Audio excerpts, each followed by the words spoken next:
Afaan irratti hojjennu dabalatee maddisiisa dammaqinsa sabboonummaa Oromoo keessaa ashaaraa addaa kan qaban Birgaadir Jeneraal Taaddasaa Birruu yaadannoo gootummaa guyyaa dhaloota waggaa 100ffaa isaanii sirnoota garaagaraan kabajuuf koreen hundeeffamee sochii eegaleera. Walitti qabaan koree qindeessituu kabaja guyyaa dhaloota waggaa 100ffaa Birgaadir Jeneraal Taaddasaa Birruu gaazexeessaa Dammaqaa Nagaasaa ibsa miidiyaaleef kennaniin Birgaadir Jeneraal Taaddasaa Birruu qabsoo bilisummaa walqixxummaa fi akka uummanni Oromoo baroota dheeraaf geggeessaa ture keessatti iddoo addaa qabaachuu sababoota gurguddoo lama tuquun yaadannoon gootummaa isaanii waggaa 100ffaanis kanumaaf barbaachise jedhu. Inni jalqabaa dhaloonni har'aa seenaa fi hojii goota kanaa hubatee muuxannoo jireenya isaanii irraa akka waa baratu barbaanneetu.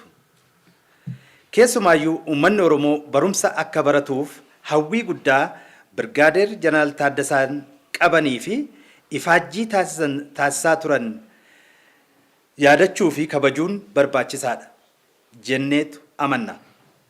Sababiin inni lammaffaan immoo dhaabbata maqaa isaaniitiin waamamuu fi faawundeeshinii Jeneraal Taaddasaa Birruu jedhamuun beekamu deeggaruufidha. Hojii geggeessituun olaantuu faawundeeshinii Birgaadir Jeneraal Taaddasaa Birruu Aadde Tsahaayi Taaddasaa yaadannoon gootummaa waggaa 100ffaa Birgaadir Jeneraal Taaddasaa Birruu gama tokkoon gootummaa isaanii dhalootatti dabarsuuf gama biroon immoo faawundeeshinii maqaa isaaniin hundeeffame tumsuuf ta'uu kaasaniiru. Birgaadir Jeneraal Taaddasaa Birruu መቶኛ ዓመት ክብረ በዓል የምናከብረው አያነ ከበጀ ወጋ 100ffaa Birgaadir Jeneraal Taaddasaa Birruu sababoota gurguddoo lamaaf kabaja.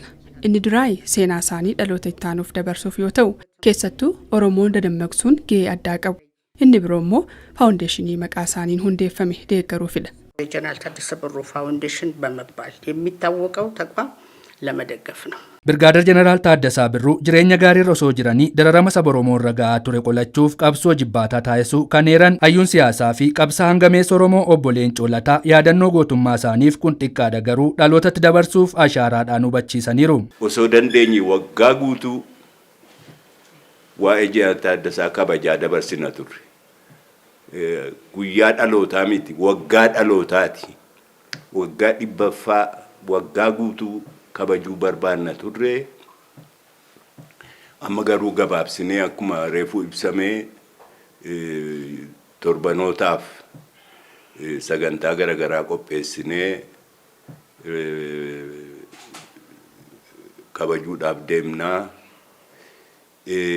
Waan baay'ee irraa baruu dandeenya Jeneraal Taaddasaa irraa. Kanaafi dardara namoota nu booddee dhufan waa'ee kanaa itti gabaafnee itti dabarsinee jireenya keenya fixuu barbaanna. Sirni yaadannoo gootummaa Birgaadir Jeneraal Taaddasaa Birruu fi tumsi faawundeeshinii isaanii sirnoota garaagaraa fiigicha ispoortii agarsiisa suuraa eebba kitaaba Dannabaa hanga Finfinnee fi sosochiiwwan kanneen biroo dabalatee onkoloolessa 13 irraa eegalee Finfinnee dabalatee Oromiyaa iddoowwan 46 olitti kan kabajamu yoo ta'u haala gaariin toora qabsiisuuf biiroon aadaa fi turizimii Oromiyaa hojii manee fudhachuu itti aanaan hoogganaa biirichaa obbo Hundee Kabbadaa ibsaniiru. Hojiiwwan gurguddoo faawundeeshiniin kun karoorfatee amma gadi buusuudhaaf jiru.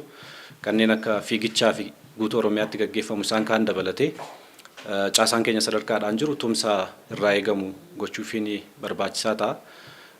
Faawundeeshinii kana kaayyoon guddaan hojii kanaas faawundeeshinii kana utubuu waan ta'eef faawundeeshiniin kun kaayyoo biraan qabu kaayyoonsaa kaayyoo gootni kun itti wareegame dhaloota dhaalchisuudha. Dhaloota baratee mirga isaa gaafatu uumuudha. Dhaloota baratee biyya jijjiiru dhaloota baratee biyya isaatiif aarsaa kaffaluudhaa danda'u uumuudha waan ta'eef kanaaf caasaan mootummaa sadarkaadhaan jiru biiroo keenyas dabalatee hojii guddaa amma faawundeeshiniin kun jalqabe tumsa gochuun baay'ee barbaachisaa ta'a. Isa kana akka raawwatan shakkii hin qabnu.